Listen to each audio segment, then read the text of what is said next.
For moms, work-life balance is already a high-wire trick. Now in a pandemic, so many mothers say any semblance of that is out the window. It's difficult with the kids because I have to be a teacher. Make sure that they're actually doing what they're supposed to be doing. Christine Keith is the president of Elite Automotive Network in Los Angeles.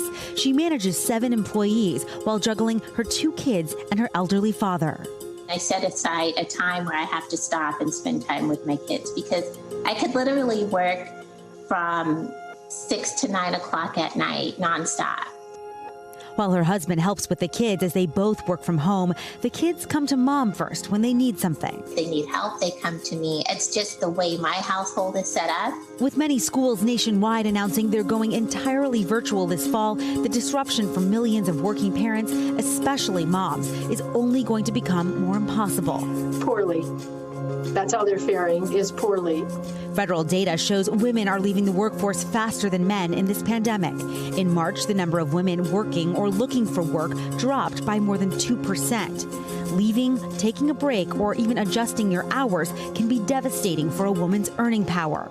For a lot of women, they will eventually re-enter the workplace. If they leave, most women will. But many of them will never reach the levels in their careers that they otherwise would have reached if they had not left the workplace in the first place. Law professor Joan Williams at the University of California, Hastings says motherhood is the strongest trigger for gender bias. Mothers in traditionally male careers who leave the workforce for a chunk of time, very, very often they never return to those traditionally male and high-paying careers.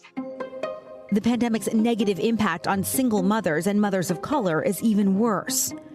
There's a disproportionate number of non-white women who are single moms, and especially African-American women. Another problematic piece of the puzzle, outdated, inflexible expectations of men at work. Men are under really strong gender pressures to be an ideal worker. It's not to do with women. It's with how little gender roles and expectations have changed for men. What does this all mean for a mom's long-term earning potential? How much money is left on the table? A lot. Lifetime reduction in income from taking a chunk of time off can be 20% of your lifetime income. It's huge. So what's your advice to moms who are in this situation, balancing both the childcare, the brunt of the home stuff, plus their career?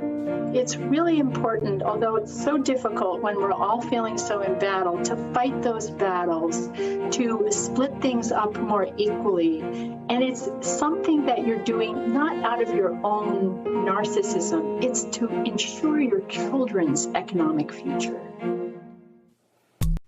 Hey, NBC News viewers, thanks for checking out our YouTube channel. Subscribe by clicking on that button down here and click on any of the videos over here to watch the latest interviews, show highlights, and digital exclusives. Thanks for watching.